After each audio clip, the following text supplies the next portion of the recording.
All right, so this is It's that time again. Warframe, and The it's a chase Friday, continues, a little meat. so that means Barrow is here, the Void Trader. Um, but now it's about Loki. I'm going to do a Loki test build. Um, I'm going to see what Barrow is carrying. I'm going to do a couple of bosses to get extra parts so I could subsume, um, and then do Eidolon caps as well. So that's the general gist. And during the process of all this, I'm going to describe where certain details within how to do certain loadouts or how to set up certain builds and mods and how the game works. Like if you've never played this game, I'll just describe how the game works. It won't be like Zombie Army 4. I gave a pale description of things, but this one I'll give a more basic description, not detailed one, but a basic description of how things work. So, just a really, really quick summary about this game if you've never played this game before. This game is called Warframe. It was made by the company called Digital Extremes. It's been out for quite some time. The whole thing of Warframes, why they're called Warframes, because they're frames, which is the frame of a shell, or a shell, like a ghost in a shell. Um, Bred for war or designed for war. So they are the frames of an armored suit that are sentient to fight wars. They are meant to fight wars. So that's why it's called the war frames. They're war frames.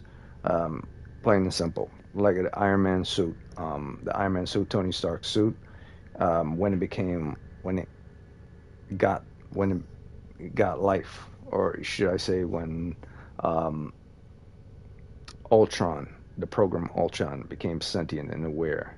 The AI Ultron became aware, self-aware, sentient.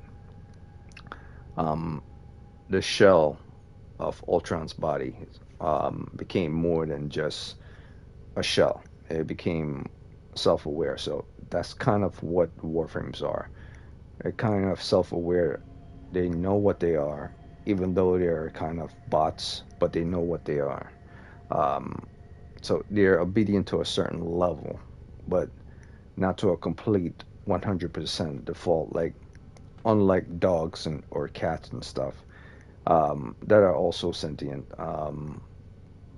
They know when to defy orders and when not to. Um, if it's something that's extremely questionable to their existence or not, and usually that's influenced by the void and by the character. Now, what I meant by void and character is called an operator. An operator controls these warframes by telekinesis or a form of telekinesis. So technically, when I'm moving around like this, even though I'm the person that's moving this warframe around in the game is pretending that I am not me. The game is pretending. See, I am me controlling this, but the game is pretending that it doesn't know that I exist. Or should I say, from point of view of if there was an angel over your shoulder, your left or your right shoulder, it would be looking at you at all times, but you would not know that it's there. And that's kind of like what we are, invisible angels or ghosts. And no matter how much these characters in this game want to interact with us, it will be physically impossible because the barrier between reality and the barrier between fiction is so vast. It's like the universe itself. It's like trying to get from Earth, planet Earth, to Alpha Centauri by 2030. And I mean just get there. I mean colonize there by 2030. That's what I meant by get there. You get there, you colonize there, you set up a shop, whatever. By the time something like that even happened, that's what I'm trying to say. So it's pretending that you are not there, even though you see what's happening, and it substitutes your existence, the person who's the user, like Tron or something, for a representative of yourself. And the representative of yourself is this thing right here called the operator. Or should I say a thing, or more like a representative of what a human or a humanoid should be. And this represents yourself. So when you're seeing yourself in this form right here, it's the false illusion of your form. It's basically the character, which is your true self, your true avatar here, is seeing itself from the eyes of through telekinetic eyes into the Warframe. So when it's operating the Warframe from through telekinetic or astral eyes, moving it around like this. So that's what the operator is doing, while at the same time we are operating the operator as well. So we are kind of like its own telekinetic, but it's not really telekinetic that we're doing. It's just simply game programming. So that's the logic of what Warframes are and what operators for Warframes are. So when you're doing a physical attack or you're doing a jump ability or anything onto an enemy, they're simply commands that your operator is making. And they're simply commands that you are telling your operator to make those commands. Basically like synapses in your brain waves. When you get up, or even as I'm talking right now, there are certain neurons that are going off in my head to say certain things. So pretend like we are the neurons, and then the brain and the body is the operator. And then what the operator is doing is moving around, like say a little toy or driving a car or something that it's actually using. So that's what the Tenno is. I mean, that's what the Warframes are. Something that they're actually using to achieve an end. And we in turn are operating the operator as psychic waves or synapses or brain neurons or brain nerves to make them move. So it's like synergy.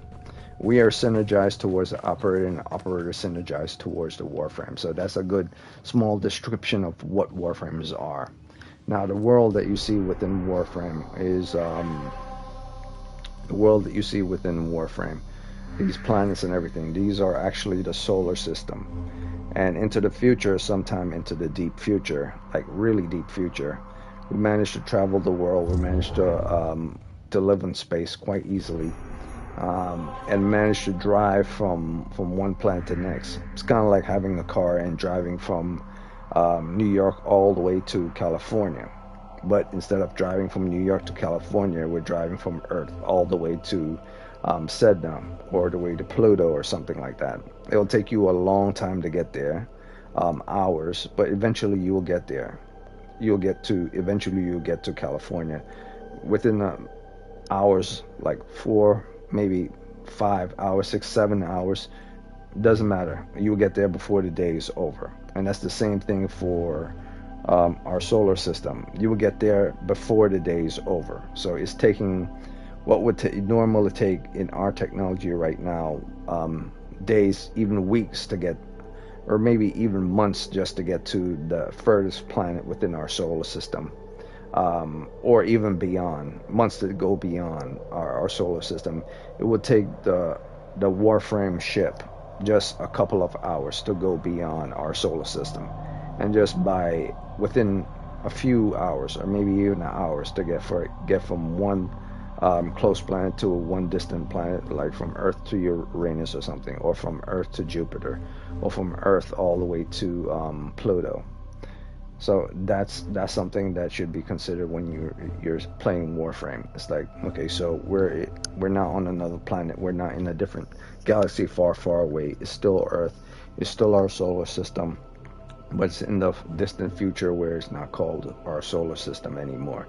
It's called the origin system, because anything that was considered solar wasn't relevant anymore, because that was something of the past of a species called humanoids, and such times have passed where human beings are no longer 100% humans anymore. Half of their existence is solely based on technology to keep them bodies alive, and the other half depends on bioorganic compounds to keep their bodies alive. So no one within this world anymore is 100% human. At least the bioorganic part is not 100% human. There are things to keep them alive to make them go longer, even if they're not partially mechanical or cybernetic or completely android-like. So there's no reason for us to call our system the sun system anymore, because it's not solely based upon a star keeping planets aligned and in rotation and gravitational pull in a circular form to represent our solar system of a larger galaxy. It's no longer about the sun and the stars and then the planets anymore. It's not about that.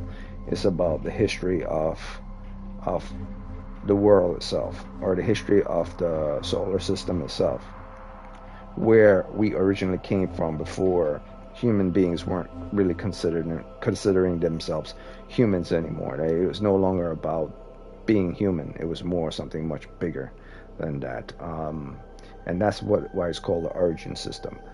And now there's other than the solar system and other than the warframes and everything, certain things decorated in the ship I'm not going to get into, because that could be all completely made up stuff.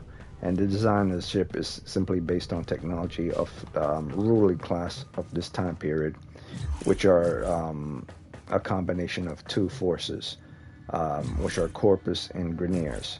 So you could say it's a combination of both Corpus and Grineer tech, as well as sentient tech. So it's more like a combination of three forces, or more like a combination of two forces, and the third is an adaptation, which is the Grineer. So it's mostly sentient and Corpus tech from old times to new times. Or it's something else that we haven't seen yet in Warframe that's not explained to us. So that's a whole different story. And then, so once you get inside, you start the game, you wake up in a chamber, you get inside your ship, you start unlocking all these things inside of your ship. And eventually you go through quests in order to unlock it. So the moment you get into the ship, you won't see any of these things here. It'll pretty much be an empty looking ship. This is from years of putting different decorations and stuff up in here, especially the Santa, the snowman, and so on and so forth. But you would go into this, and it would show you your quests, the universe, the variant, the training, the missions, so on and so forth. And in each one, there's different windows, or different pop-up windows, or different buttons for different cells. So you have this cell, you have this cell, this cell. You have the long rectangular cell, you have more like the shorter rectangular cell. You have this cell, you have various different cells within the larger window here, and they're all interactive, and you can all click on them, and they all should have highlights around them at the edges to show that they have been selected. And each of these represent quests within the game, from beginning of the game and end of the game. So as you progress through certain missions, you'll get from beginning all the way to the end of the game.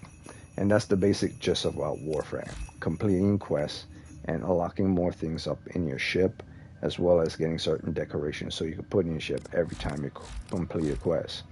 And the universe represents everything that you've done in the quest are going to be separated into categories, and they're going to be placed into companions, they're going to be placed into Warframe and vehicles, they're going to be placed into factions. So everything you collect, or everything you do within missions or side quests, those things will eventually be divided and placed into their appropriate categories in universe: mods, art galleries, fragments, weapons, relics, collectibles, objects, companions, enemy types, liches types, enemy types, and factions that you encounter through the world. So all these things are eventually going to be logged and archived in here in universe. And then you have the different pictures and stuff. I really haven't gotten into this to know what this is totally about. I mean, I know what it's about, but I never dove really deep into it. It's more like a strange type of museum for Warframes.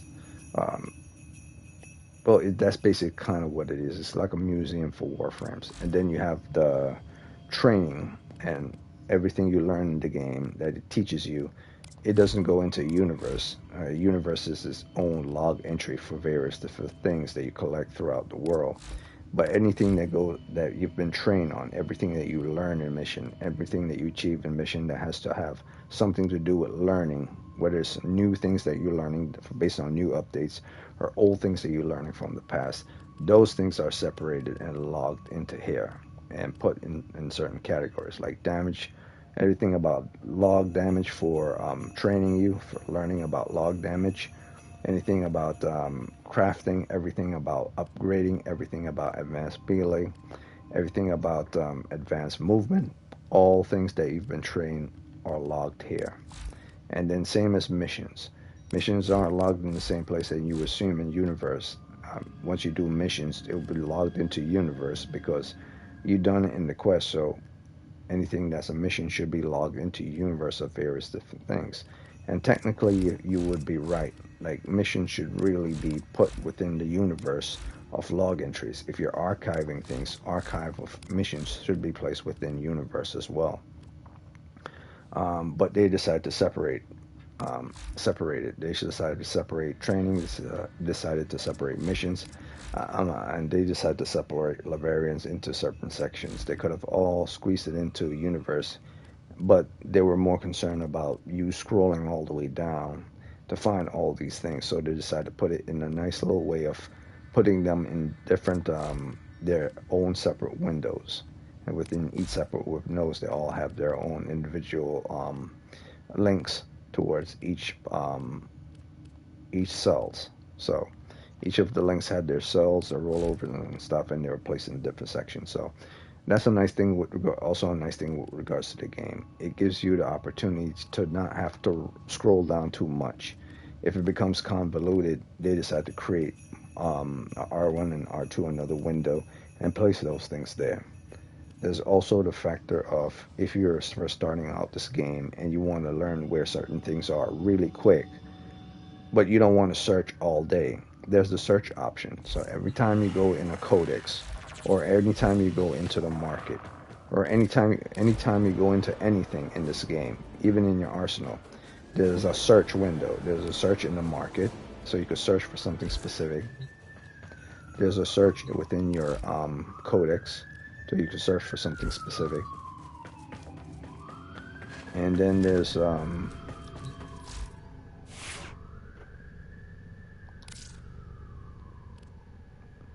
then you go to links.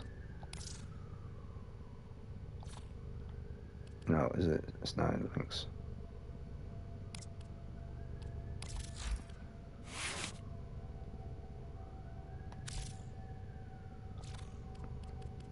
Oh yes, now I remember.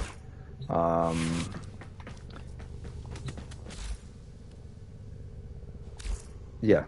So there's also a search within Foundry and a search within mods. So I believe there are 5 types of searches in the game. There are searches for mission types. When you go towards a location like a railway, where you're at a hub within a planet, like the same as where you're in a game hub and you see lots of people around, there's bound to be an interactive button that you could press, and then you click search to find gameplays that you want to do, so on and so forth. So there's that one, and then there's the 4 that's within your ship, and those 4 are the mods that you want to select, or the various mods that you have, because you get tons of them, tons and tons of them. So you don't have time to scroll through all of them. So there's a search button. So there's a search button for everything. There's a search button for mods you want. There's a search button for equipment you have, because you have tons of various equipment. So you can also use the search button here to search for anything. Just name the search. And then there's the search button for codex.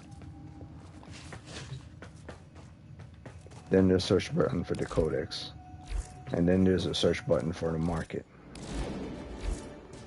And I believe that there was a search button for, was there a search button for?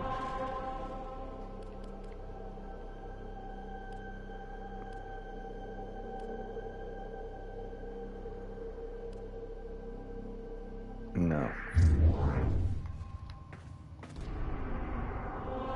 No, there's not a search button there. So there are 4 search buttons within your ship. Now, typically when you're running missions, you don't have to press the search button. The game will automatically select who's available at the time and then lock you into that person that's available at the time with regards to that. And it's also the same, I believe, if I am not mistaken.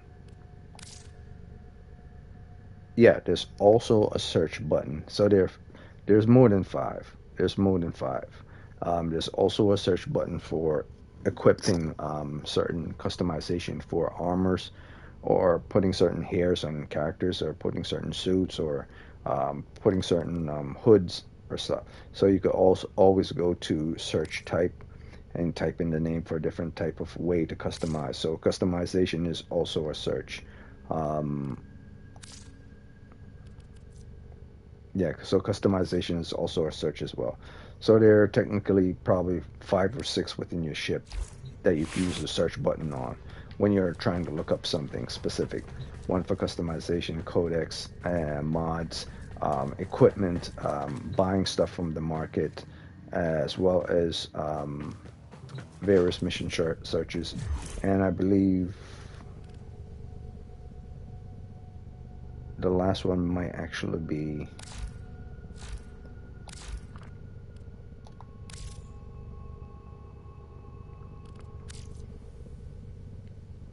Yeah, the last one might. Okay, so the last one is when you're searching for specific members because you have so many people within your clan.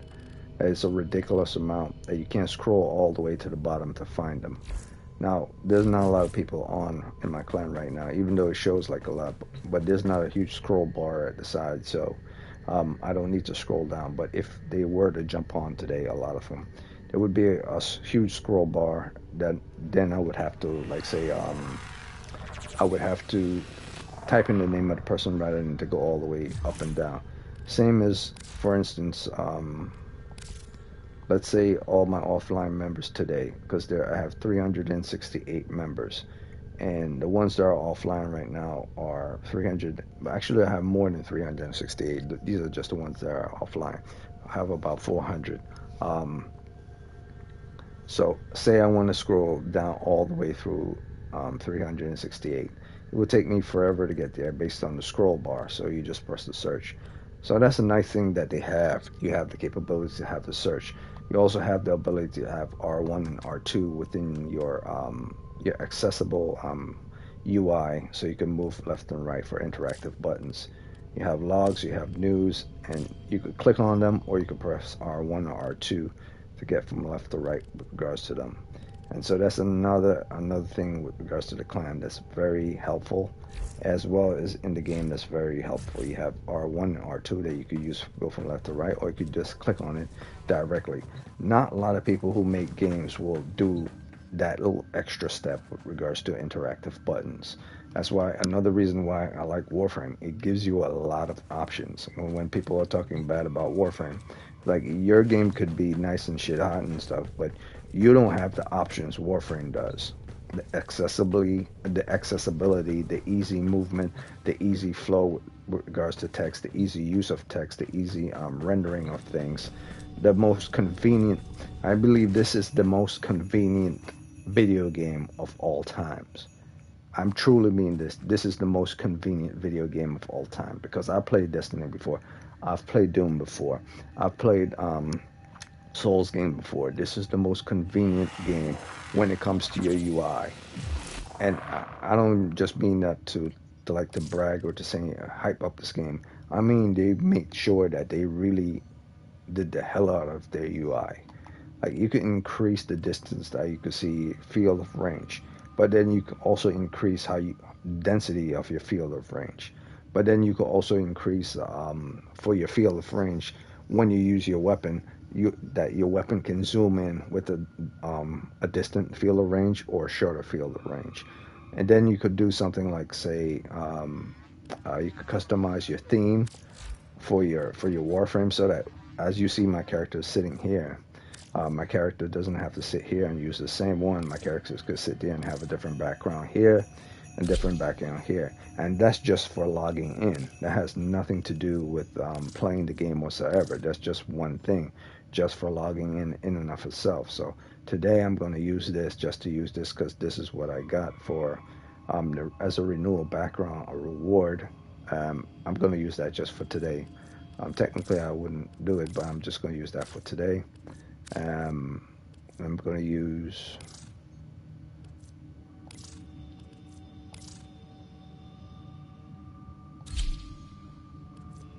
Vitruvian is pretty damn good.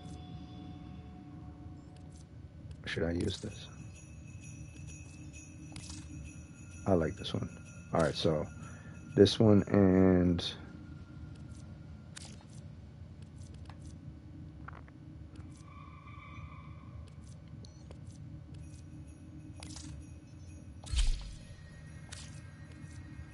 it's Vitruvian as well. But I don't want them to all be black. I want it to have a little light towards it. You see what I mean? Even for logging in. This is just the login screen, and they're giving you tons of options. What type? See, for login, do you want to see your Warframe in your login? You want what name you want for your login when Warframe when it logs in?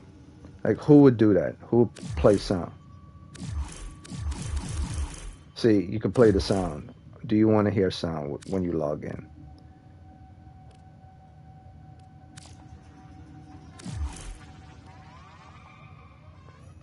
Weapons.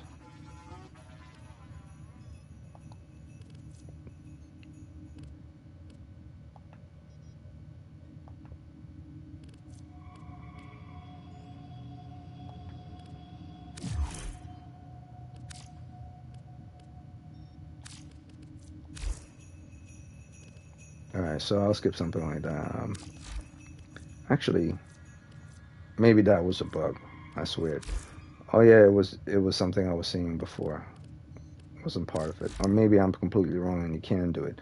There's so many things in this game. You'd be surprised that you didn't know it was there before, but it was actually there. For instance, like item labels, cursor colors, scaling. You think you would just need to change up your background and foreground color and other stuff all the way in here, but there are other details all the way down here as well, and that's just for the login. That's just for one login window. That has nothing to do with anything else. Just for logging into the game. No. Too bright. Too dark.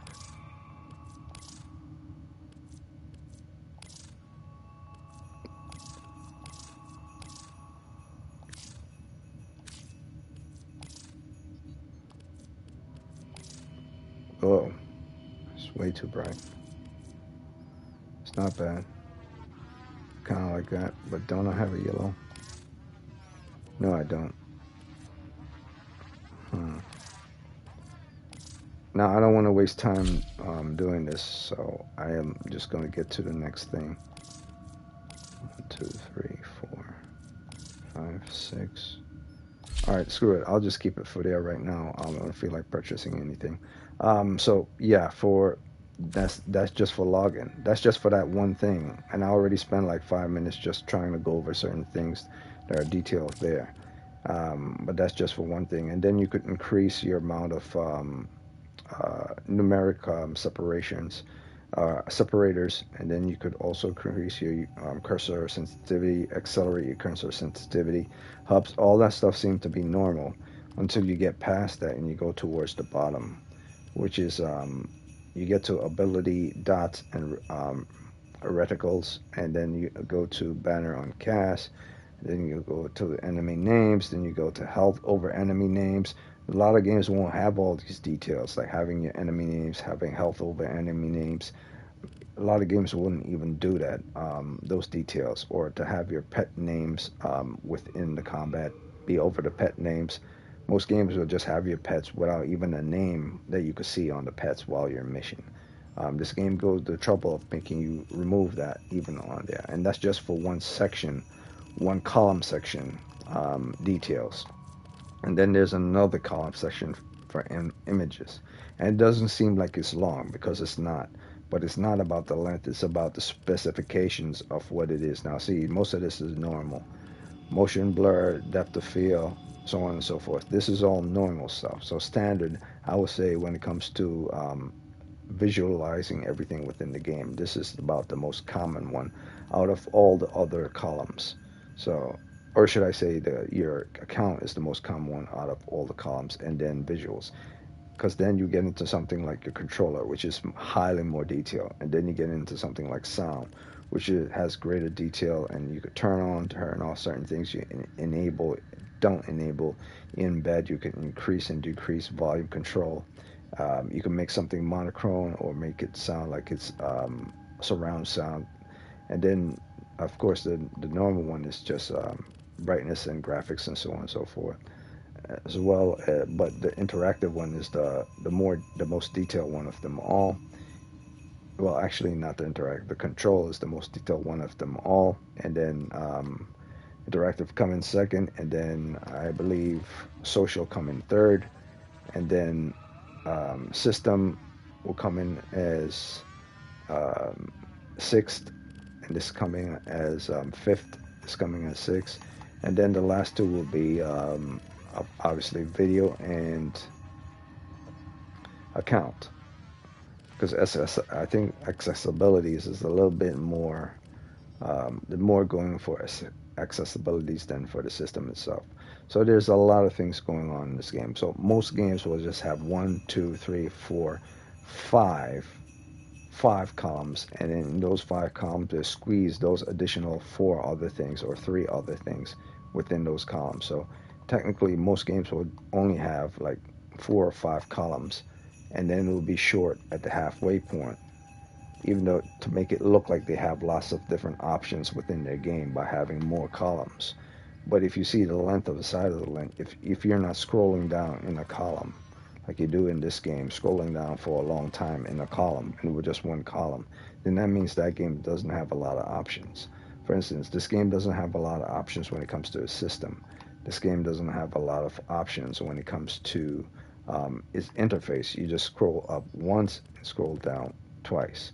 But that's not the issue with regards to the options and interface. It's what you could do within the interface. So you would assume, oh, you don't have a lot to do within your interface because you just scroll up down once and that's it. But once you press on an interface button, you get a totally different window with additional options to them. So even when you press on something and it takes you to something else, there are certain buttons within each of these columns that if you press them, they may actually take you, like say for instance, if it's not something that has an X or a check on it, it's something that takes you somewhere else.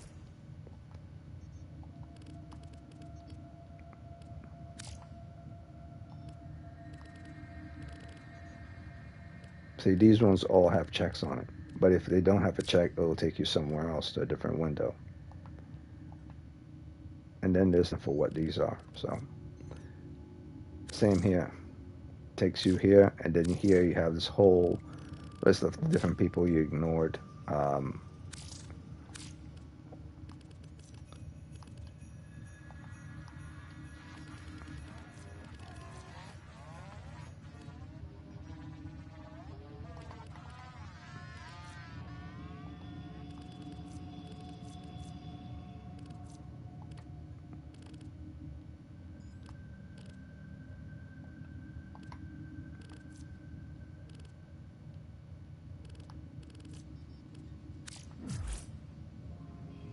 And then you have this one. You have a lot of options towards changing the color of your entire hub. So it's not just a few colors. You could change your hub. You could change your hub to look a whatever way you want. Even the description of buffs or debuffs, how you want them, what color you want them to look like. You want them to look static, and these are different. Like you could change each and every one of these different description things when you're in mission to represent a specific color that you want. You want loot to look like a different color. You want salvage to look like a different color. And it's not just about just the color itself. Markers as well can be changed. Mini maps colors can be changed. Combat feedback can be changed, and vitals can be changed. You can make them default. You could make them look like Tenno. You could make them Vitruvian. So if you want them to all look Vitruvian, all the icons automatically turn Vitruvian all of a sudden. And then if you want them to make them look like this, they're all shaped differently, as well as the color becomes intense or lose their density, and as well as this. I mean, the shape of them are all designed the same, but they either get bold, sharp, condensed, or whatever. They each represent different colors as well.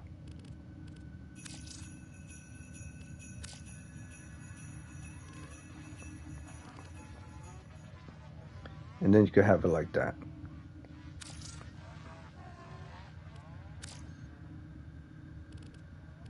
All depending on what you want to see. Like, say, specifically, let's say, for instance, you're colorblind. This would be perfect for people who are colorblind because they could change it to whoever suits their color needs to see not only the letters but also to see the actual colors that they want to see.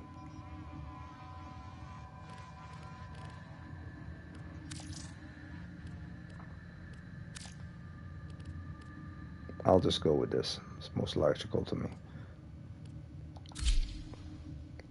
And then after that is done and over with, you just move on to your next one, and then do so on and so forth. But there's a total of 5 that takes you to different windows in this place. Total of 4 or 5, and the remainder are just things that you could click on for check yes and X out. So that's basically how the hub works, and that's how your interactive menu works. And that could take some time for you to get used to. Maybe an hour or two if you really want things to look the way you want them to look. If you really want text that you're seeing text here to look the way you want to look, how you want them to look, you want them to look bold or thin, you want them to have colors or not. If you really want to have all these things look the way they do, scroll up the way they do, fast the way they do, or you want your cursor to move as fast as you want your cursor to move, or you even want your Warframe, which is moving its Warframe's head. You want it to move fast or you want it to move real slow. So yeah, and another thing with regards to the game does a very good job in attention to detail with regards to line of sight, as well as movement with regards to line of sight. Like, see, I'm moving left, right, up, down, left, right, up, down. The face of the Warframe is moving equally as fast. Like, for instance, if I go all the way here, before I get over here, the Warframe head's already turned. If I go all the way here, before I get over here, the Warframe head's turned. If I go in the middle, the Warframe head's in the middle. And before I reach the top, the Warframe head's already look at the top. And before I get to the bottom, the Warframe's head's already at the bottom. So even if you go as fast as you go to get to the bottom, by the time you reach the bottom, the Warframe will be looking in that direction anyway. So that's something that's very nice as well. So the interactive menu is another good thing with regards to the game that they've made. So I've just basically gave a small description with regards to the game, and that's even though it's been like probably like I've been streaming for, I would say, about 35 to almost 40 minutes now. That's everything you need to know about this game with regards to the details. So now I'm going to shut up. I'm going to play the game. And there's also stuff like small versions of yourself that you could put inside your ship. So there are lots of nice little details and things you could decorate your ship from the outside and the inside to make it your own personal space. Not to mention there's also a personal room, a back room that you could sit in and enjoy and just relax. Like a personal room where you have a tea room where you can listen to music and everything, whatever type of music you want to play.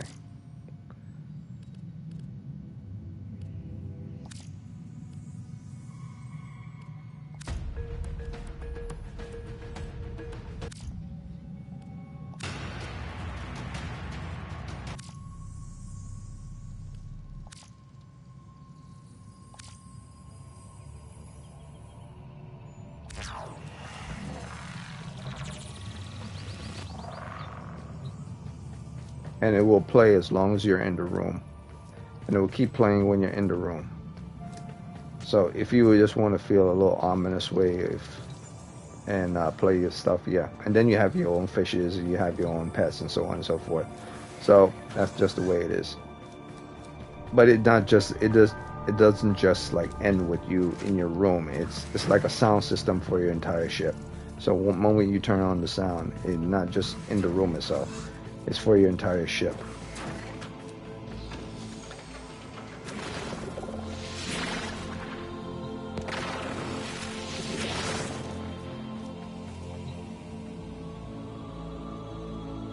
And it's funny when I'm listening to this music, and I was walking in here because this is the actual music for when you first meet your operator. Like you first walk up to your operator and you took your operator out of his pod. And it was on a planet or something. And it just brings back memories. Brings a tear in my eye every time I think about it, because I believe that was the best quest within Warframe, the Second Dream. When you first discovered your sleeping operator, the person that was actually controlling you, the Warframe, and you pulled them out of their sleep and wake them up. Navigation so it's like, marked with hey new master, invasions. like, hey master, it's time to wake up. And it's like the master, the ruler is waking up. The person that's going to, I guess, liberate the war-torn origin system and bring harmony and peace to it. So it was pretty awesome, Second Dream Quest. So that's all I got to say with regards to Warframe. I'm just going to get into the game now.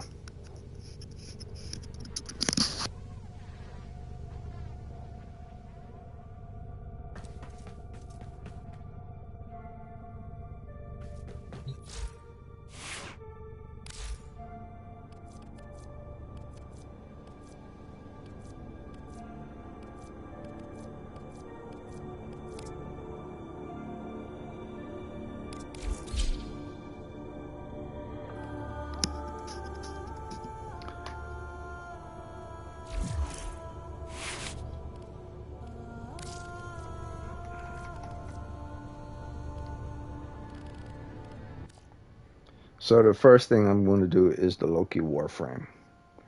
And after Loki Warframe, I'm going to do a couple of bosses. And after a couple of bosses, I'm going to do an Eidolon hunt. Or it could be reversed, depending on the time of day. The Eidolons could be here right now. I might have to fight them first. And then level up Loki. And then do bosses. Because everything goes on a certain cycle within this world as well. Because they made it detailed so that the cycle of day, night, and afternoon is something that progressively happened throughout the game. It's not just about playing missions or about fashioning frame. It's about making things seem quite realistic, even though you're playing with sentient beings. So I'm going to test out my Loki build. But if Eidolon pop up, I'm going to do that first. And then Loki after.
destruction.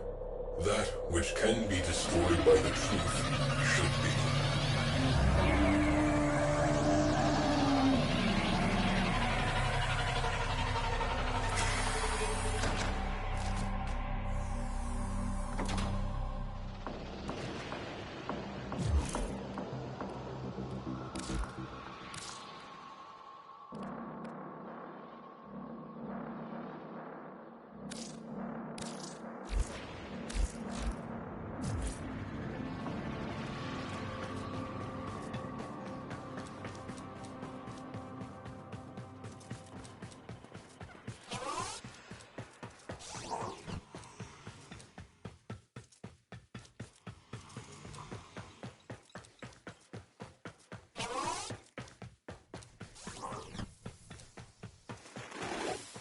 My latest safari in the void has yielded spectacular finds.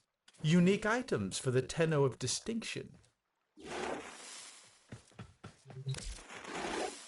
You are a Tenno of greater tastes. I can tell just by looking at you.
Come back soon.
Ah, I can see you're no stranger to the finer things.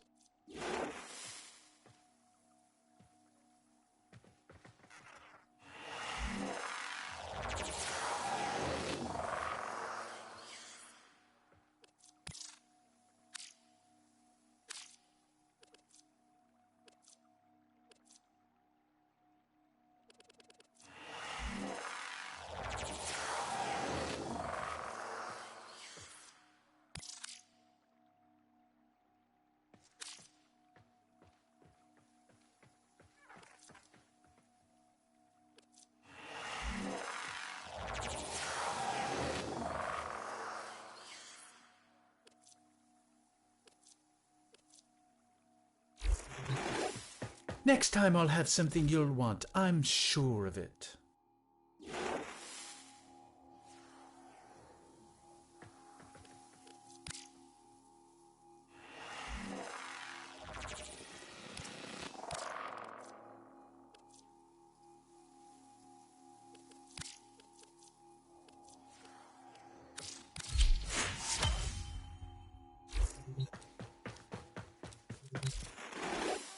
Oh my, now here is someone with great taste.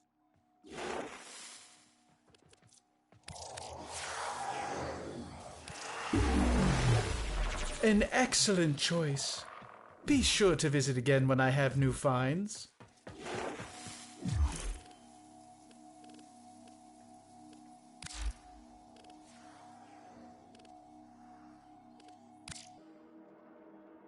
Listen, I have a little job for you.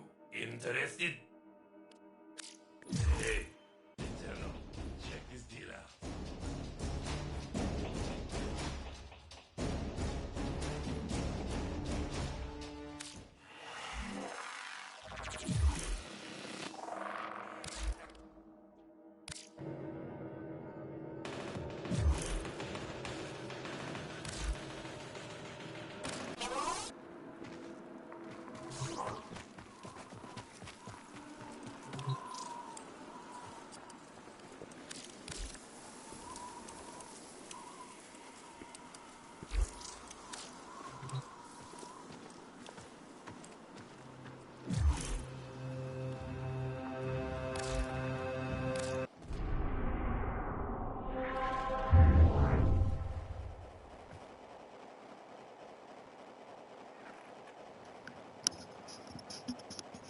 Okay, so the perfect enemy to try this duration build on is a Steel Path, while gaining Steel Path um, honors at the same time, so I could get more ciphers.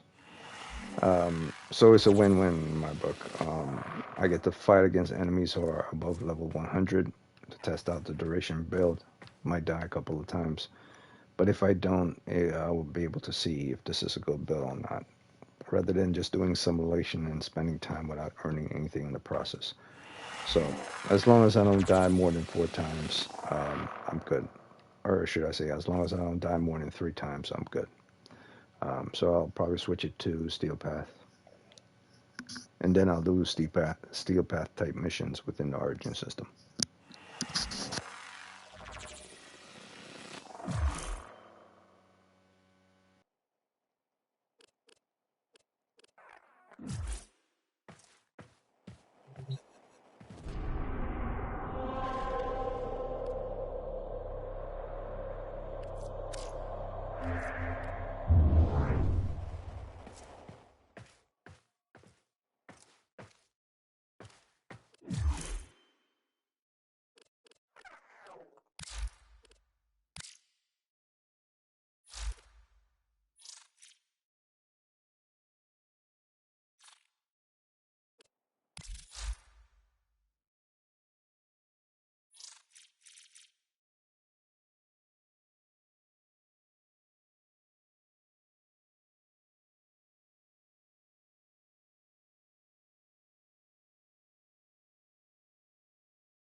You must provide cover for a lone Tenno operative. Set off the alarms and keep the infested busy.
When you are ready, go to extraction.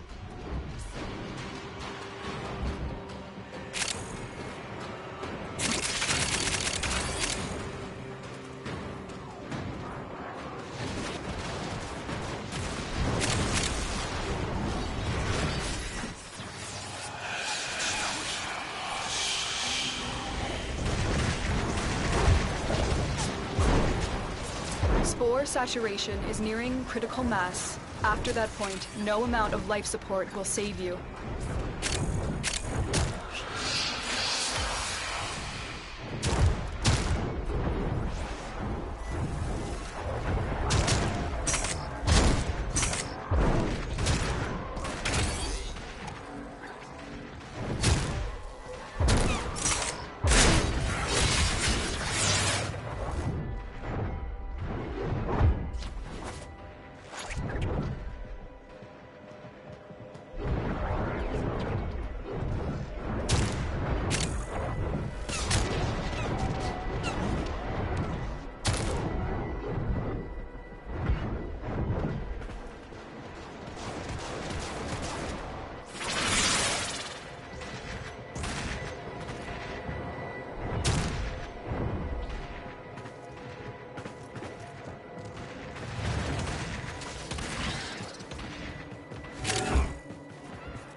It is done, Tenno. The spores have almost completely saturated the atmosphere. You need to get out of there.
Alright, so this is a very good build. This is a very good build.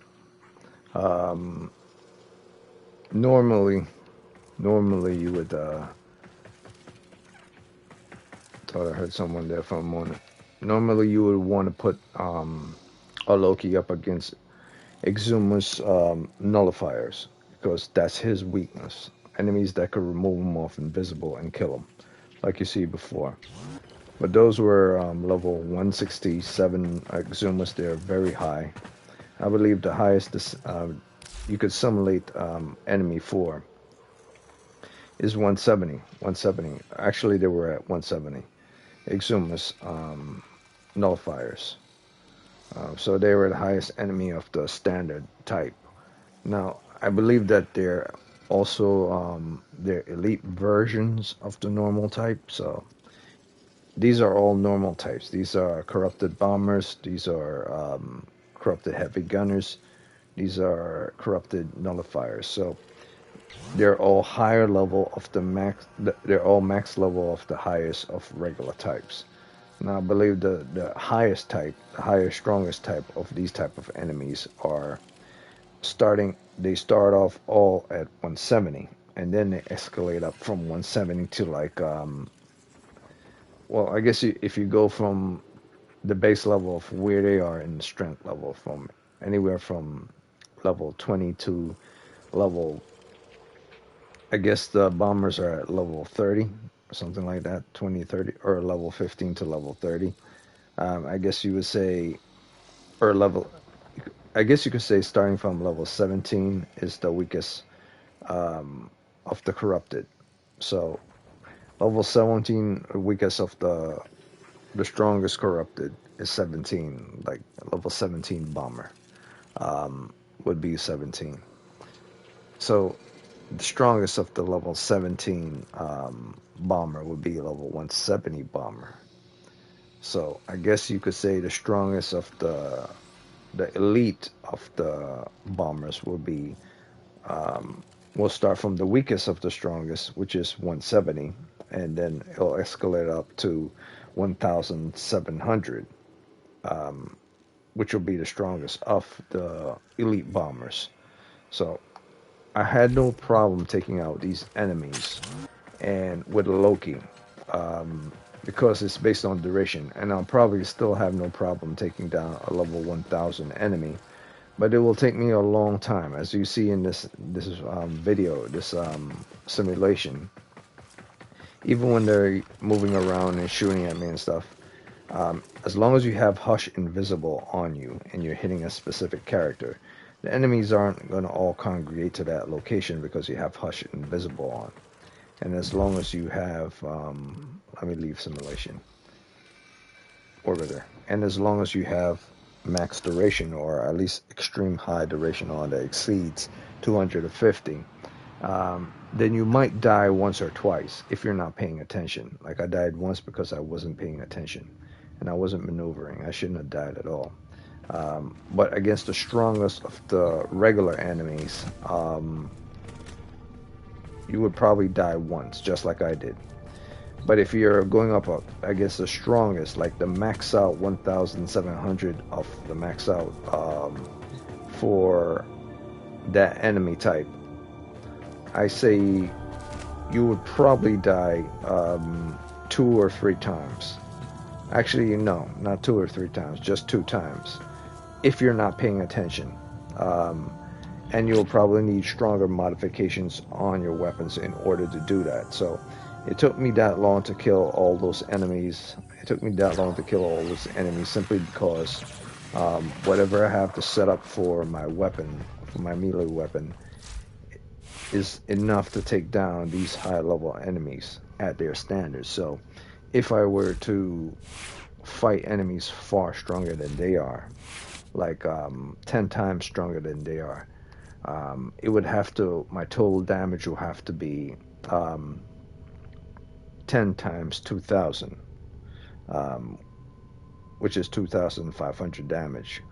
So let's say all around I have 2,000 damage, or 2,000. You know what? Not, let's say all around I have 3,000 damage. It'll be 10 times 3,000. So yeah, I would have to make like 30. It would have to be like 30,000 damage in total. So how do I get that for weapons like this?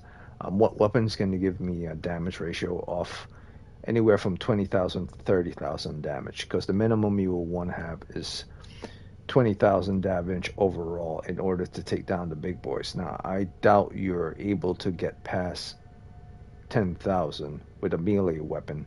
So, at bare minimum, you should have is 10,000 total melee damage. However, you want to get that. So, what I'm going to do is I'm going to see if I could get 10,000 in total. I'll do whatever I can in order to get that. So,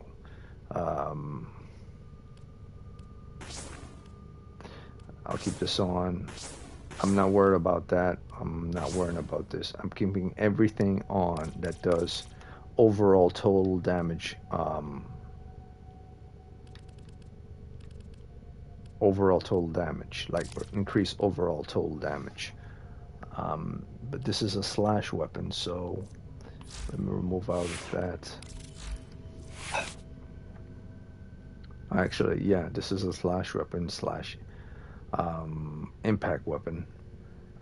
So for high level enemies, you will need to want to do some puncturing. Otherwise, you'll be doing a lot of slashing. Not so much impact. So you'll need something like this on even to get past the armor. But at the same time, you're going for total damage, total overall damage. And to get higher total overall damage, you need high status effects. So if I was to remove everything that has status on, or allow for statics. So as a base, this weapon, the Paracesis, has a status of 22. Or at least I'm assuming it is. Let's see. Yeah, it has a basis of 22% and a critical chance of 31. So this is a critical chance weapon slash status weapon. So more for the critical and less for the status. So what you want is to get in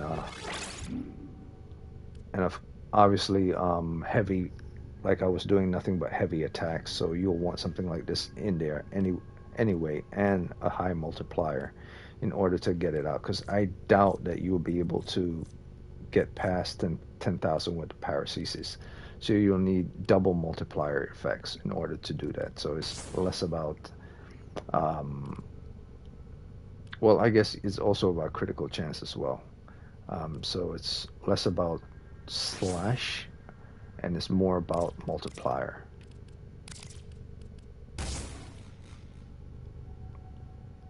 Because the faster you could kill them, the faster your situation will become something that's important. So it's not mostly about speed, it's about how many times you could do your swing. Well, I guess it is about speed because it takes a long time to do a wind up and do a wind up and hit the enemy if your speed is slow as well. So you could do a fast wind up if you're going fast.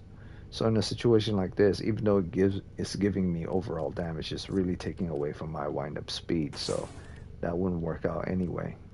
But if I could increase my critical damage. And if I could increase my,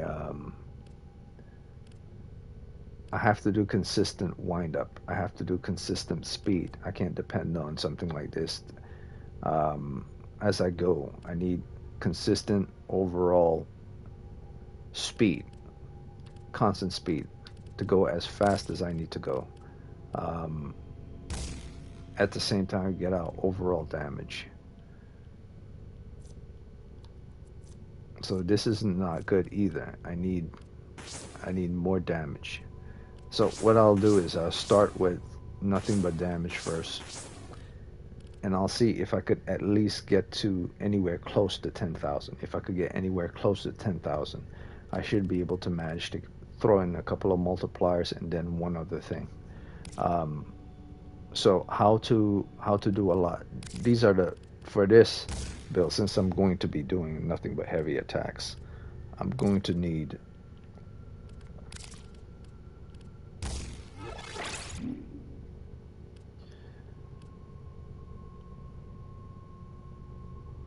I'm going to need heavy attacks.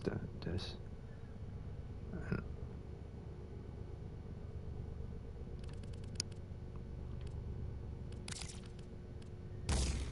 I'm going to need these three if it's constant heavy attacks.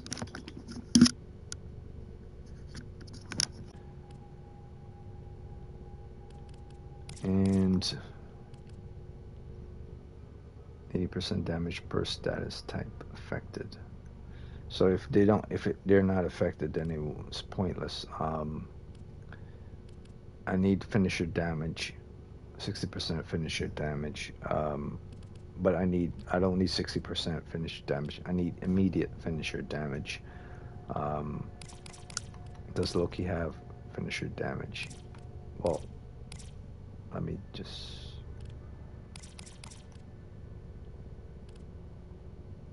Now I know that the Umbers increase your critical chance.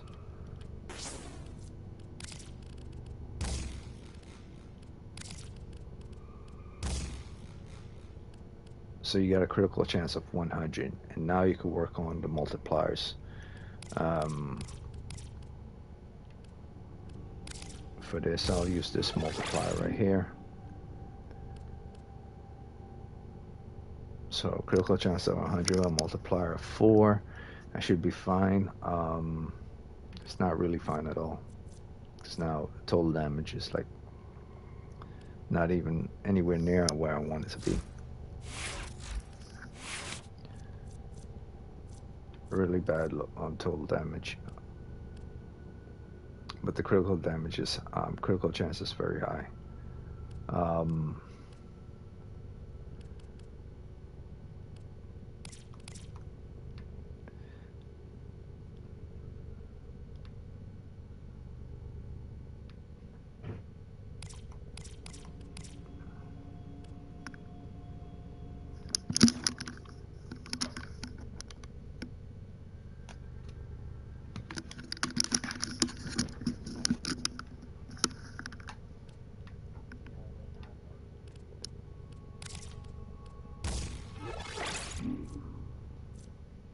Alright, so that's good.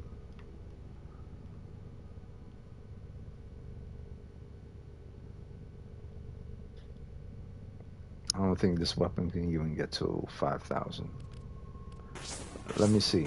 Even if I'll remove this and see if I could even get this thing to 5,000.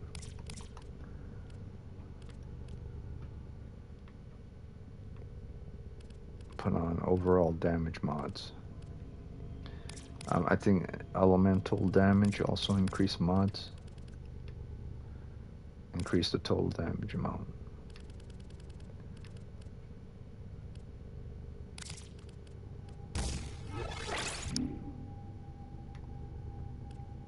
I doubt it will reach 5,000, but I'm gonna try. This is total damage overall. Might not even reach 5,000.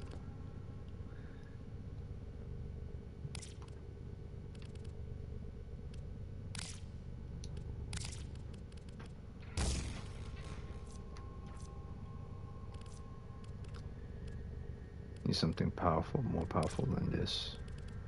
Multipliers.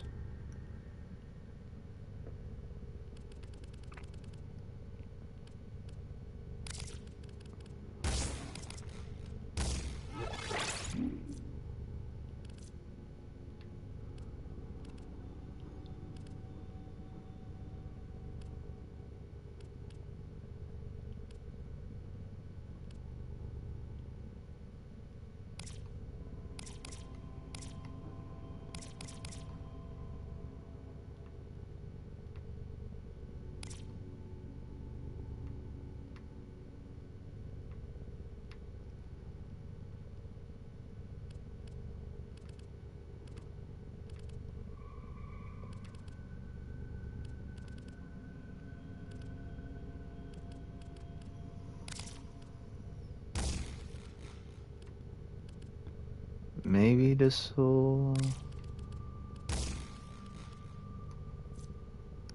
No, I kind of know that.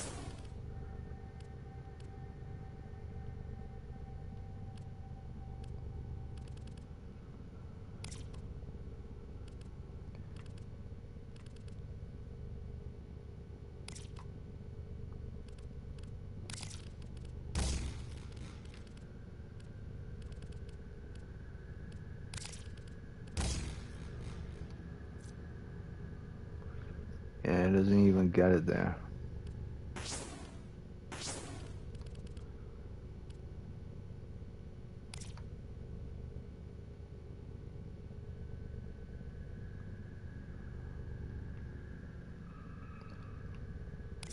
If I could just make it to 5,000, then that's probably the max for this weapon. The max it could reach is 5,000 damage overall, without multipliers and without speed or anything.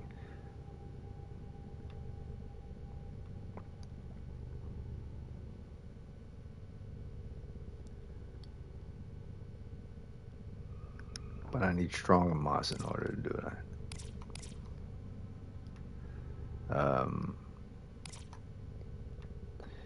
I guess if I had on like a Riven mod, I wouldn't have to worry about all this. I would be able to have overall damage. But it's like I have to deal with the paracesis doesn't come with that. So let me try something.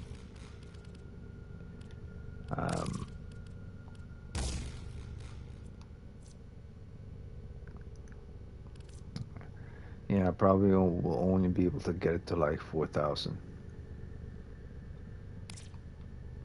Probably can only go to about 4,000 overall damage. If I take this out, still be 4,000, so that doesn't really affect anything. Elemental stuff, increased total damage. I guess in a situation, since that's the case, then I throw in something like a multiplier to multiply all that. But the multiplier is already there, so speed will be the issue here at 4,000. Since it's damn sure I can't do anything with regards to speed will be the issue. Or maybe I don't need a multiplier. I just need speed. At 2, maybe, yeah, maybe if I'm fast enough, I won't really need multiplier, but I doubt it.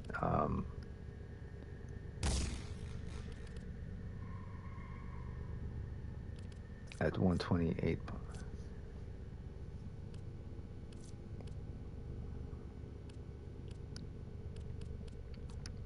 If I could just maintain this to 4,000 by removing this, I'll be great. But see, it drops to 4,000, and this dropped to 3,000. Yeah, I just need one mod to do the job of 2 slots, and I should be fine.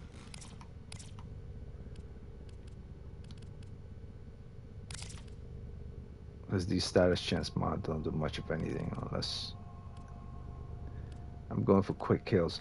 Now see, in a situation like this, since I'm actually going for quick kills, that's when something like this for duration, and since I need that extra boost within power,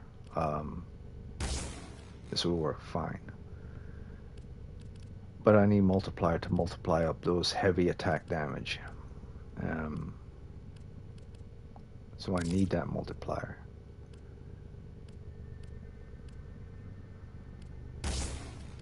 So no matter how I look at it, it will still fall into the 3,000 range.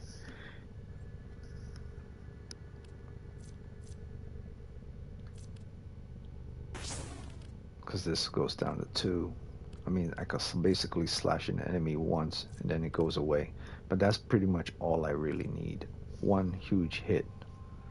With regards to that, I don't need to keep up.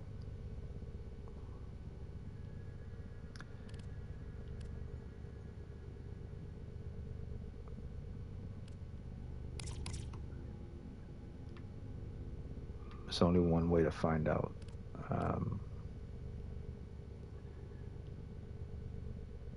I guess if I add up more multiplier to that one huge hit, but multiplier only works based on duration period. The longer the duration, then I could multiply up certain things. But if I'm just going for one huge hit, um, based on impact, 120 melee damage, heavy attack, and 6% attacks, wind up speed, and plus wind up speed, which is good. Yeah, so I get that and wind up speed. So more physical attack damage and more wind up speed at 124. 2,000. Still not good. I mean, if I had it at 3,000, then I'll be good.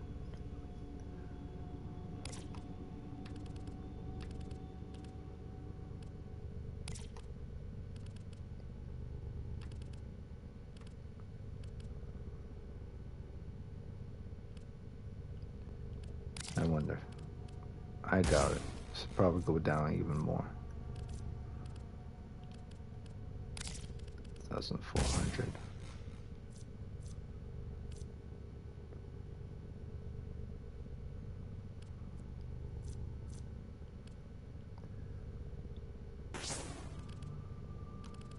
Maybe I really don't need this.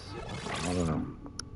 I mean, with an invisible Loki, he don't really need to worry about speed. You just need to like get 4 or 5 good slashes in for one enemy. And that's a high level, and then he's good.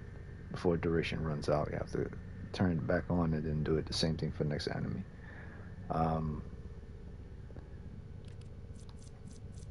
3,000. I doubt I could do 3,000.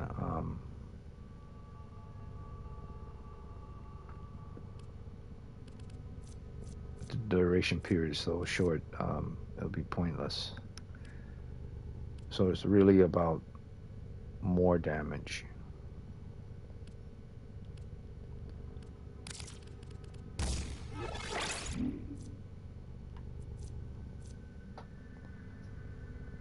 Because if I hit him with total damage of this, then my multiplier for my next attack will be by 4. But since I don't have duration, by the time it's over, multiplier probably won't even be by 4, it'll still be by 3 again. Drifting contact. Yeah, in a situation like this, I might actually need drifting contact.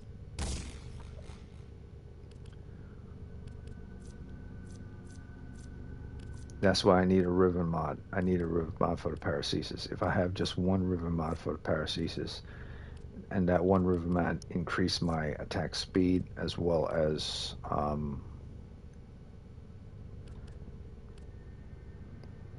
that's why I'm skeptical about this mod.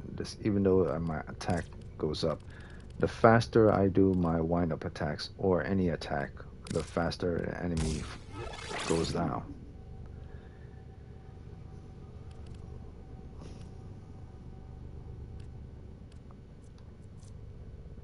I mean, I know it's 2,000, but if I could at least try to get it to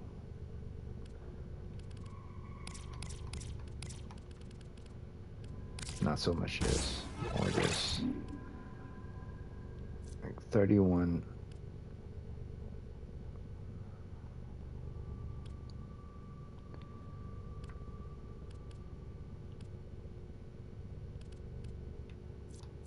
I probably didn't have viral on anyway.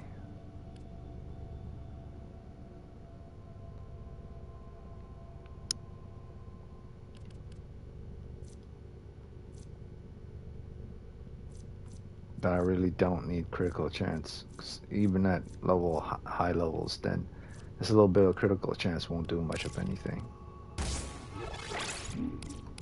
So in a situation like this, I could the only thing that comes to mind is condition overload.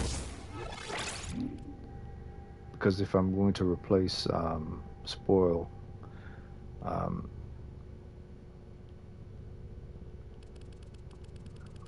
spoil slash or spoil strike, if I'm going to get rid of Spore Strike for overall damage. I need to do 80% melee damage per status type affected in the enemy. So if I could get off at least even like 3 seconds of status effect on the enemy,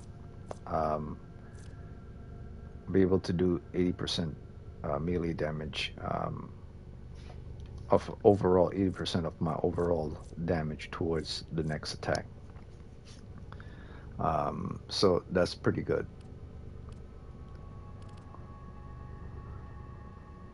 I just need to be, if this was just in 3000, I'll be fine. See, but in a situation like this, I don't need, it's best to just have more multipliers. Because if you have more multipliers, then this damage, and with the duration period, that's a little higher, which duration period is at 12 seconds, then even if you miss out on this multiplier added towards the overall multiplier, you'll still get the 4x, which means 4 times the 2000. So I will still get, yeah, I'll still get the amount that I need.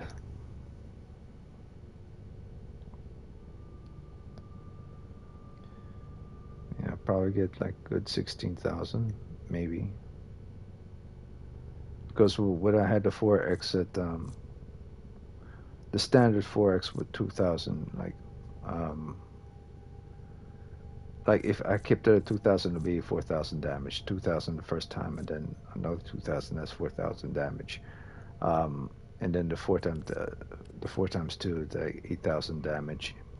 And if I'm able to get it to 16,000 damage, I guess if I put it by 4. If I was able to have it at 4,000, I'll be able to get that 1,600 damage to those big boys. But now I have it like at 6, so now I'm more confident based on multiplier. But I have to keep up the duration to get it to the effect, to get the full 6,000 out before the 12 seconds is over.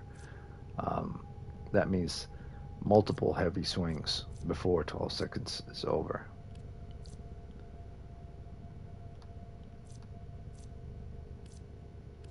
But with viral on, I think it'll go by much faster because it's 1,500 of the viral, not just the overall damage. It's 1,500 of the viral. So, yeah, so it's like more than 6,000 viral damage by itself. Yeah, so I believe this is good. This is good. Now, either way, no matter how you look at it, this Loki build is good. This Loki build is good, period. I died once to the highest level enemy of regular enemies. And typically when you're fighting swordies or even steel pass stuff, and you're fighting exumas of types, like I was fighting exumas that were level 100 and something, 130 or so on and so forth.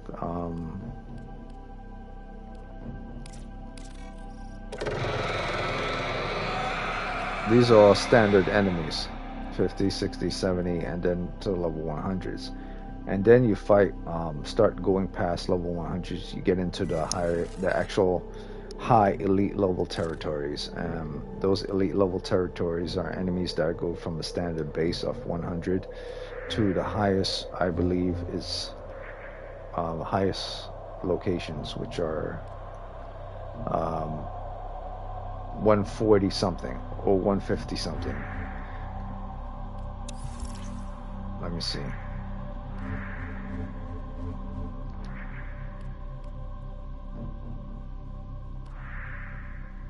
Yeah. So level, I believe it's level 170 enemies, the elite of the level 170. So you basically, I guess it's called the steel pattern because you're not fighting endless missions that go beyond 3 hours. No, beyond 2 hours. Because if you go beyond 1 hour in a mission, then you're fighting level 100 enemies easy. And then if you go beyond 2 hours, then you're fighting beyond the standards of 170 already. So the moment you get to like 2 hours in the mission, you already reach your cap for the game, I believe. 2 to 3 hours, you already reach your cap for the game. So I was basically fighting enemies that are beyond 1 hour if in a mission anyway, as a standard. Even the standard enemies that I fight at level, the bombers and the Exumas at level 170, are already enemies that are past 1 hour. So with this Loki build, you should be fine anyway against any enemy, even steel path enemies, because I only died once of them, and that's due to me not paying attention. Now, if you're in a group of people, in any group of people, and you're running a mission, it'll be best to stay away from your group and kill enemies on the side, and use your clone or distract enemies by hitting them from the back with your sword in order to pull them away from your allies. Because if they start shooting at your allies, whatever is ricocheted from the allies within the effect does an area of effect bomb. And if the area of effect bomb is status, you will take a lot of damage towards your health. So even if you stay alive, eventually that area of effect, status effect, will start to bleed out at your health, and you'll die more than once or twice. So it's best to stay away from allies when you're using a Loki fighting against level 100s and higher. Basically stay by yourself and then kill the enemies, and best to pull the enemy away from your allies. Or if you're going to be around your allies, make sure you're the person that does the reviving by going invisible and reviving them, and make sure you're the person that's doing the disarmament from your enemies. Having at least a bare minimum of 50 range, I would say 50 range, because I have a range of 32, which is basically if an enemy's standing in front of me, then I could remove their weapons from them. But if an enemy is even just like 5 or 10 feet away from me, then I can't do much of anything whatsoever. So it's up to you. I would say the base standard is to remove this, remove efficiency, and increase your range to at least 50 or higher, 50% or higher. Whereas you could always hit the enemy from the back. You get it to like a 70%. Hit the enemy from the back, and you still won't be too close to the enemy to take severe damage. And you still will be able to help your ally. So if an ally goes down and an enemy is right next to them about to do a finishing blow, or an enemy is right next to them after they go down, you could take the arm, you could disarm the enemy at least for a good 10 to 15 feet from you, and don't have to worry about anything. So this is decent with regards to that. And this, you will only put this in if you're running with a party.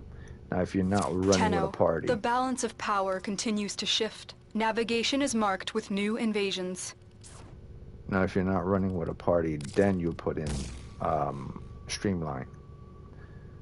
That's the only time you would not put streamline in, is when you're running with a party or a group of people. But if you're running by yourself, like I did in the simulation, I would put streamline in, because then you won't have to worry about anyone else around you or disarming anyone for any person in your party, or reviving anyone for that matter. So yeah, this is the build for a solo Loki duration survival build against enemies that are above 100. And yes, if you make mistakes, you will die once or twice if you make mistakes. But if you're quick, you won't die even once with this build. But if you happen to die once with this build, just like I did, once or twice, it's still no big deal, because you still will be able to finish the mission with a good 2 additional revivals before the end is over. So you'll still be able to kick ass and take names without any problem whatsoever.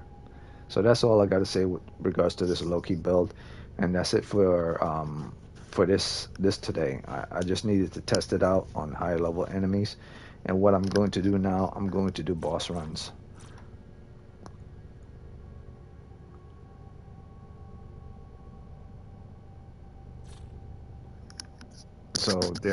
so they want to do Eidolon run. So let me check. Let me check to see if it's Earth or is this nighttime or Earth.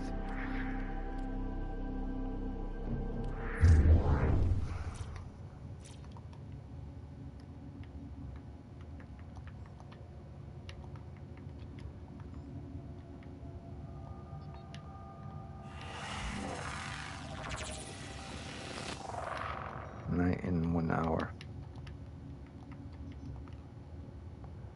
1 hour. So I guess I could keep playing the game to fight standard bosses. I'm going to fight a Vauban to get the Vauban Warframe, to subsume the Vauban Warframe.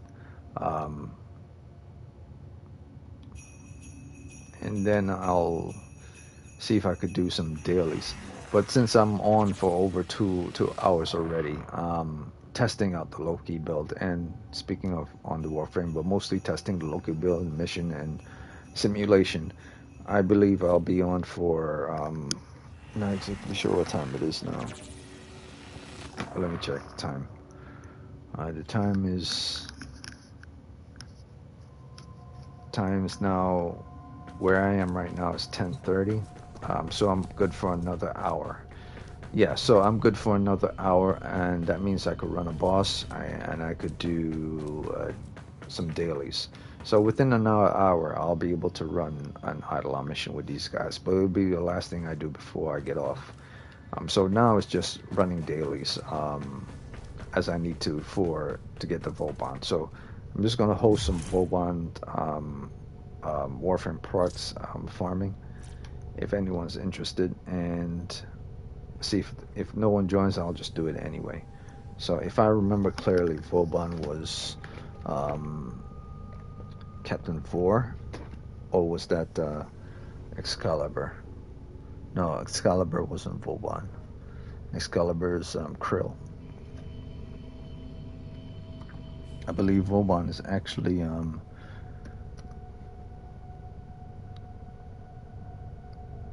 no, Vauban's not LV. Vauban is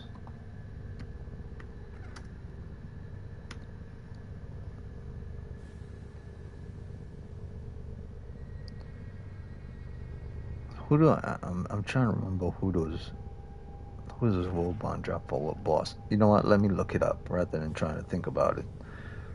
It's been a while since I formed the Vauban Warframe.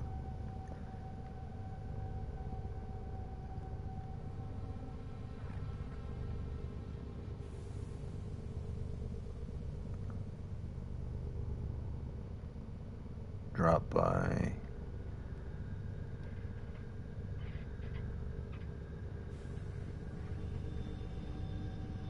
subsumability Tesla Nervous. So he only has one subsumability. Even if I do get him, I could only subsume one of his ability. It makes me think I shouldn't. I mean, last time I checked, you could subsume any ability from any Warframe, not just one. But is he allowed just to subsume one?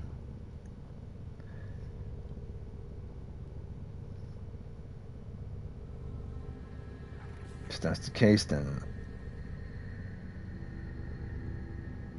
maybe I should go after Mesa.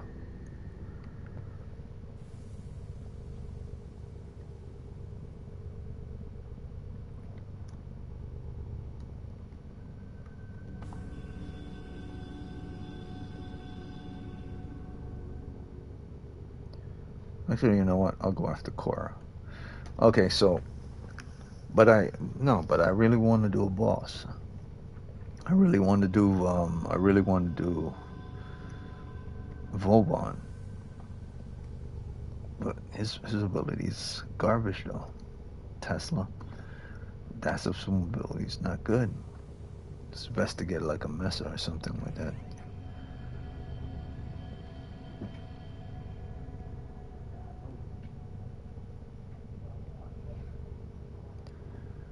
Let's see here. Mesa is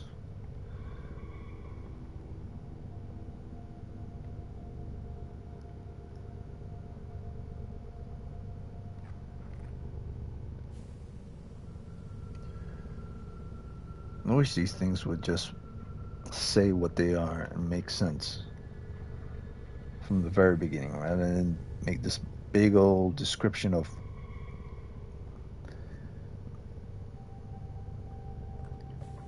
her main. I mean, I already know her main blueprint can be purchased from the markets, but yeah, LV drops Messa's stuff.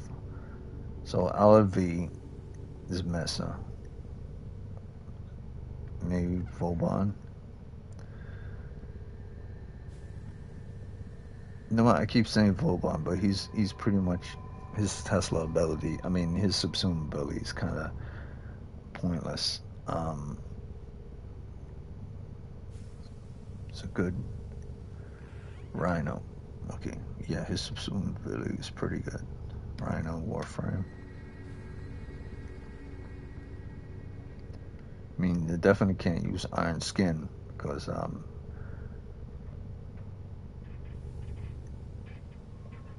believe Roar is his subsume abilities to increasing power strength. Yeah, it is. His subsume is Roar, which is good. So I'm gonna go after Rhino and I'm gonna go after Mesa. So one is dropped by Alad V, and the other are by the Jackal Assassinations. That's good. So that's what I'll do. Rhino.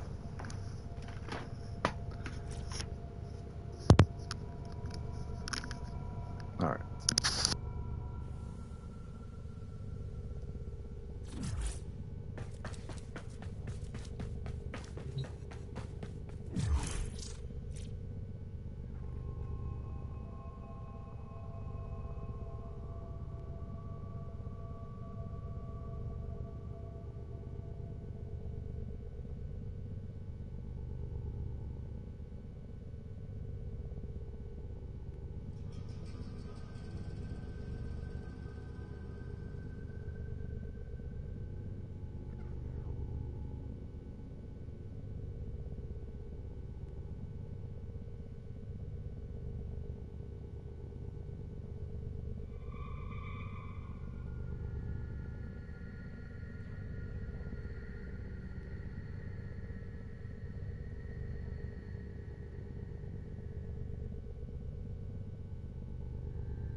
You know, another thing is that I really want to get into that game. I really want to get into the game, AI Somnium or Disco Elysium. I've been putting off for a long time, a very long time.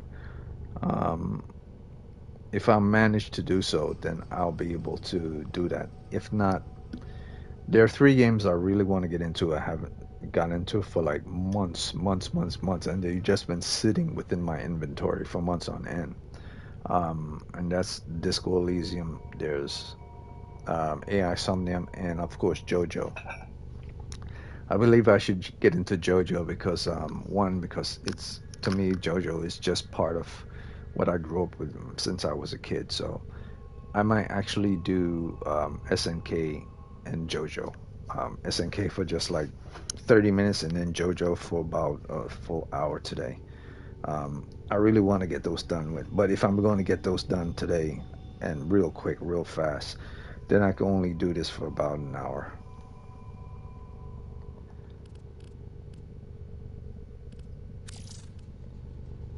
Which means I probably won't be able to do Eidolon. Or I am maybe able to do Eidolon, I'll probably, um, if I am able to do Eidolons, it'll be the very last thing I do before I jump off. But I doubt it. So, or maybe I will. Maybe I'll be able to do Eidolons today. So let me see if I remember. Jackal is.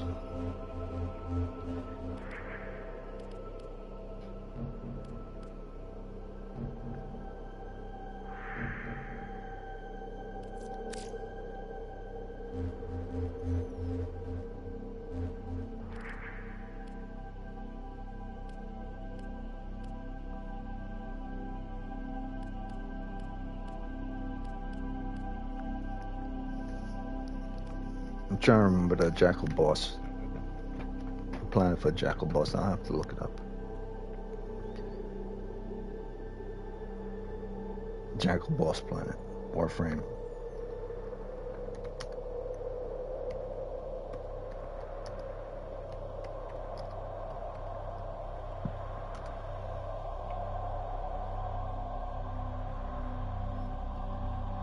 Jackal Venus. Oh, Jackal's a Venus boss. Venus system. Okay, Venus. I didn't realize he was that weak, but whatever.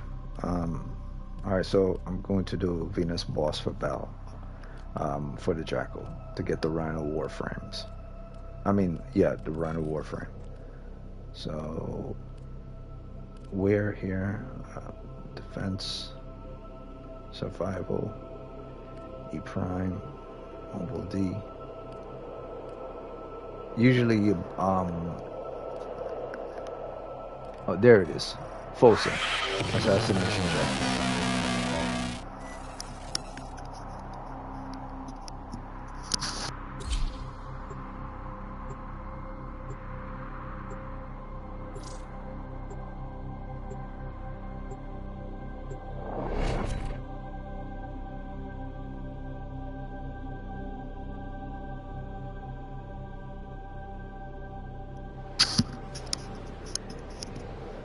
And the only reason I'm doing Jackal multiple times is because I really need to subsume that Warframe, sacrifice that Warframe to get that roar. Because if I get the roar ability and I subsume it onto another Warframe that's already powerful, then my power string will double for that Warframe that used that subsume ability. So for instance, if I subsume, in an attempt to exert power if and I authority, subsume like the Corpus the have Rhino continued to refine their most onto lethal someone like security Korra, proxy, then her power the doubles. Jackal. Determine Or its if I location subsume aboard the this vessel and destroy Warframe it. ability on, say, Mesa, then her output power doubles. So that's why I need that Rhino.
severely damaged. Finish it off.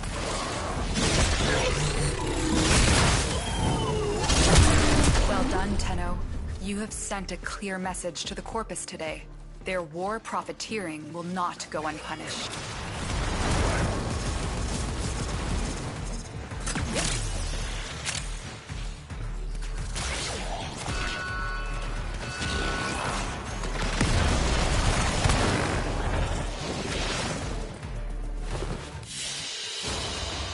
They won't be bothering us anymore.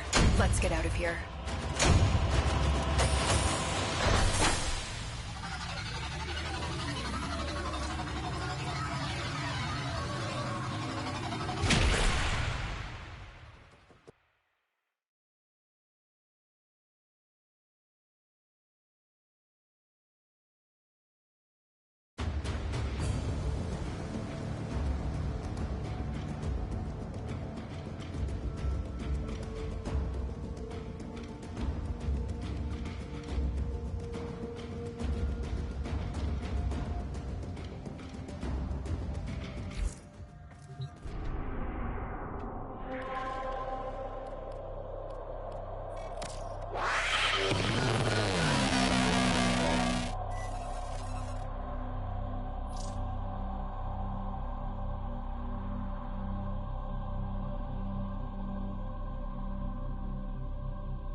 In an attempt to exert power and authority, the Corpus have continued to refine their most lethal security proxy, the Jackal, determine its location aboard this vessel, and destroy it.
slightly damaged.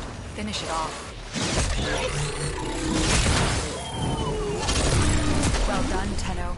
You have sent a clear message to the Corpus today. Their war profiteering will not go unpunished.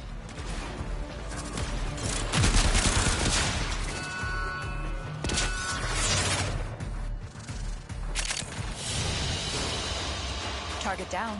Assassination contract complete. Great work, Tenno.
Alright, so I just needed the Rhino Warframe chassis. That was the last thing I needed.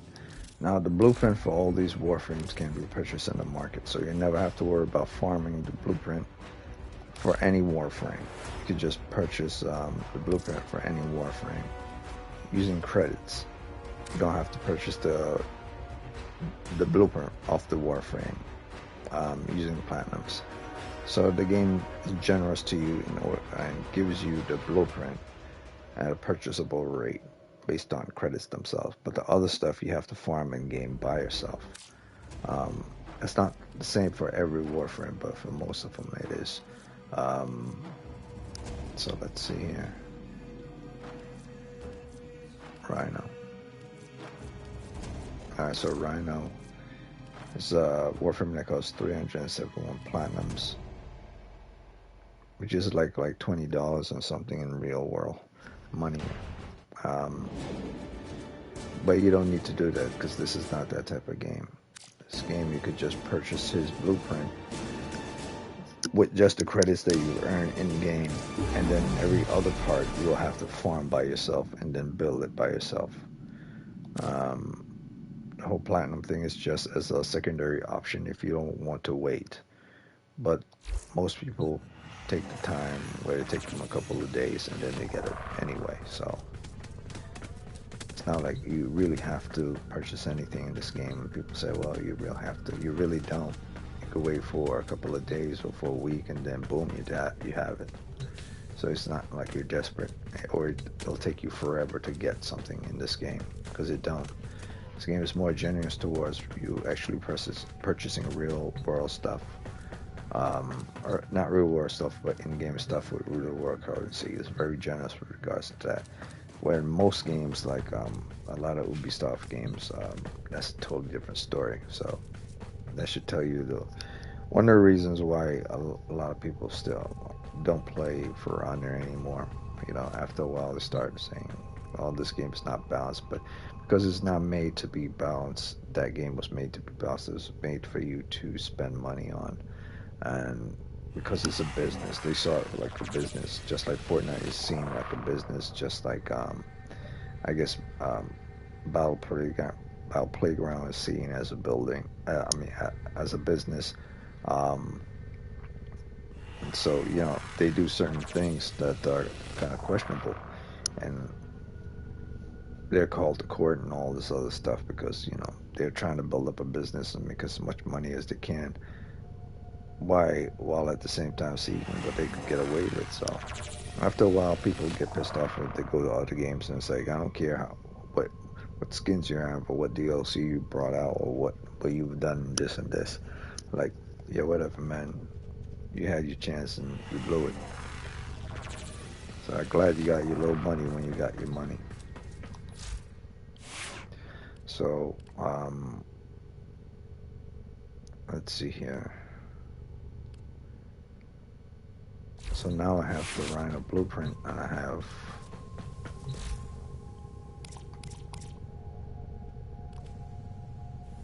I believe I only need the chassis for the Rhino, or maybe I always had the chassis for the Rhino, and I don't have to farm it.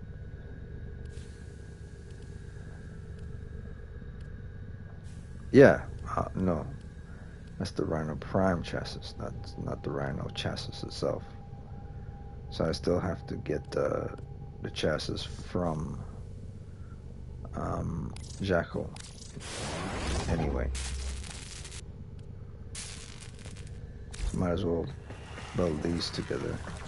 And I guess tomorrow I'll finish that up on my own time for the Rhino parts. But right now I'm trying to see if I could get the Eidolon done today. Otherwise I might just have to edit my video and remove Eidolons from the equation. Because I really want to finish this game up in the next hour.